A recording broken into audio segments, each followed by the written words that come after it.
आज हम लोग पढ़ेंगे महिला आश्रम। महिला आश्रम लिखा है काका कालेलकर ने।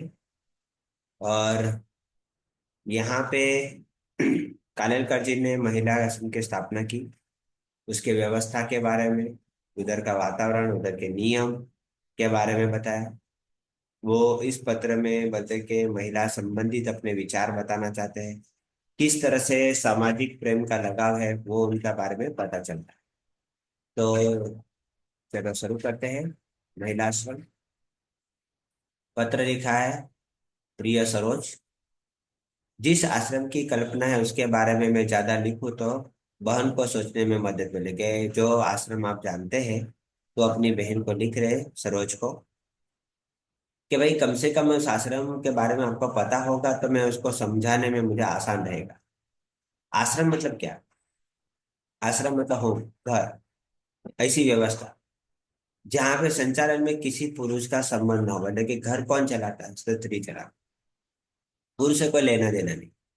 उस आश्रम का विज्ञापन अखबार में नहीं दिया जाए। मतलब कि ये आश्रम के बारे में आ, हम लोग बोलते हैं कि कोई न्यूज़पेपर में या अखबार में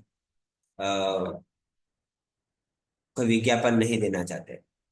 उसके लिए पैसे तो सहज मिलेंगे लेकिन मांगने नहीं जाना पड़ेगा। मतलब कि पैसे तो कोई भी दे सकता है।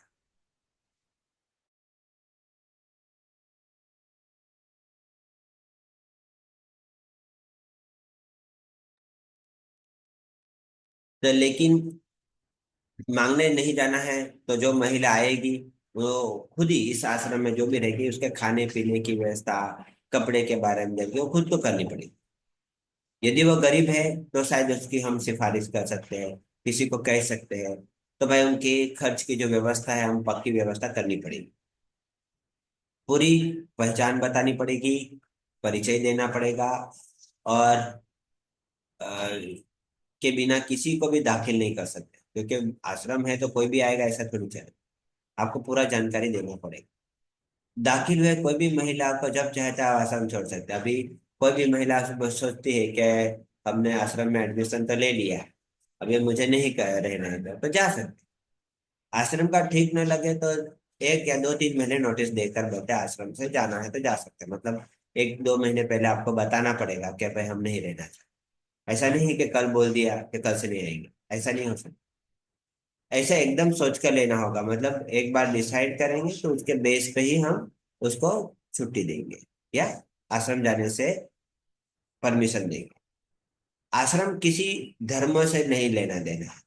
सर्वधर्म के है आश्रम, सभी के लिए है। लेकिन इसमें सदाचार नियम का पालन करना पड़ेगा, भक्ति का पालन करना पड़ेगा और सेवा का पालन। आश्रम का मतलब ही होता है खुद ही अपनी मर्जी से कार्य करो, स्वावलंबन। इतना ताना ही चाहिए। दूसरी है सादगी।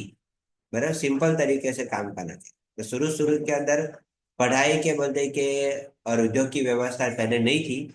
तभी पढ़ाई भी हो रही है और उद्योग मतलब तुम घर बैठे कुछ भी काम कर सकते हो या आश्रम में रहते रहते भी काम कर सकते हो। पढ़ाई भी आसान हो जाए।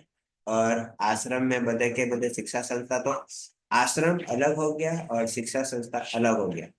लेकिन आश्रम के अंदर बोलते हैं कि कलह या कुडन से मुक्त होना चाहिए। कोई झगड़ा नहीं, वह कोई कलह नहीं, स्वतंत्र वातावरण। आश्रम एक स्थान है जहाँ पे मानवतापूर्ण आश्रय शायद लिया गया है। अगर कोई परेशान महिला है तो बोल सकते हैं, भाई मेरे भाई बहुत खर्चे है, मेरे नहीं कर सकते, तो उसको जीवन में सद उपयोग करने के लिए, सेवा करने के लिए उसको सही मार्ग दिखाया जा सकता है। तो ऐसा आदर्श रखा गया है। बराबर। तो व्यवस्था पर बोलते कि सभी समिति के जितने भी सभ्य हैं वो झंझट न हो, इसलिए बहन में सुंदर तरीके से कैसे चलाया जा सके उसके बारे में बड़ा काम लेना चाह रहा हूँ। उसके ऊपर कोई बोझ नहीं आना चाहिए, कोई किसी के ऊपर परेशानी नहीं होगी।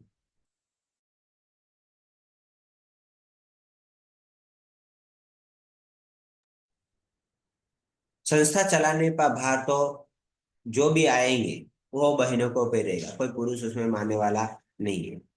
जो उठा सकेगी, जो कुशल होगी वही इस आश्रम की मेंबर रहेगी लंबे समय तक। बहन की संगति, उसकी भक्ति और प्रेम युक्त सलाह देने की उसको खुराक रखना। जितने भी बहनें आएंगी उनको बोलते कि अच्छी तरह से सलाह देने का है।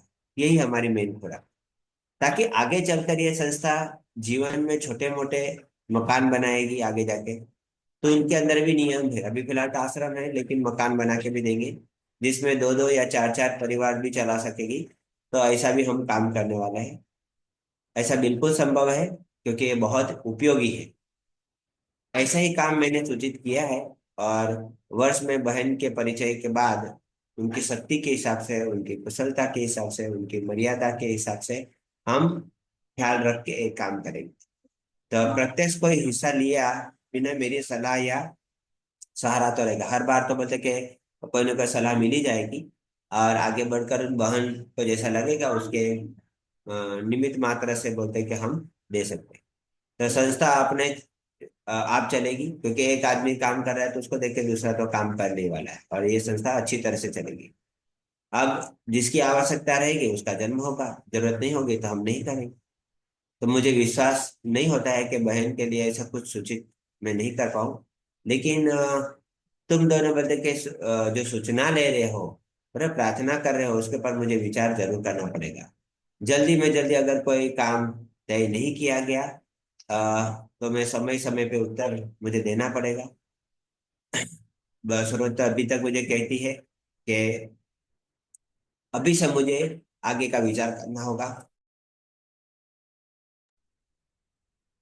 यह यहाँ पे सर्दी ठंडी का मौसम बहुत अच्छा है।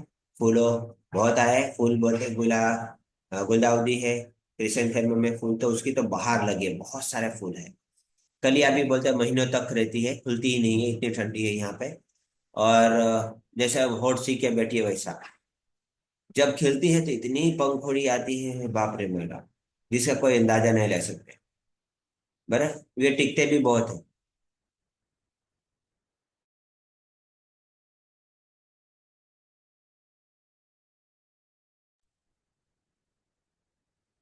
तो झिनिया का बता के पौधा है, रास्ते के किनारे पड़ा था, बस उसकी कीलें टूटी। फिर इस पौधे का बोलते से वहां से निकलना चालू हो गया। धीरे धीरे धीरे पास लगा दिया। बहुत सुंदर सुंदर फूल आते हैं उसके ऊपर। और उसकी आंखों में जो घटना है कि अभी बोलने वाला है कुछ, एक दो महीने में फूल देता है, फिर बाद में वो खुद खत्म हो जाता है। परसों ही मान लिया कि उसके ऊपर फूल खिले बंद हो गए और वो मुरझा गया। तो उसे मैंने बीजा दे दी, भाई खत्म हो गया था, बीजा नहीं देते हैं। तो काका कालेकर ने बताया कि सुभाषित दिए थे ये। तभी वापिस काका कालेकर ने थोड़ा कुछ ही दिनों के बाद एक दूसरा छोटा पत्र लिखा कि भाई तुम्हारा 18 से 16 से लेके 18 तक का जो पत्र अभी मिला था, महीने में मतलब अलग पत्र लिखे हैं। इन तारीख को बोलते हैं, 1 नवंबर 15 या 14 को आज लिख रहा हूँ। हर सप्ताह में लिखूंगा ही, लेकिन तुम्हारी तबीयत कमजोर है, तुम थोड़ा ध्यान दो।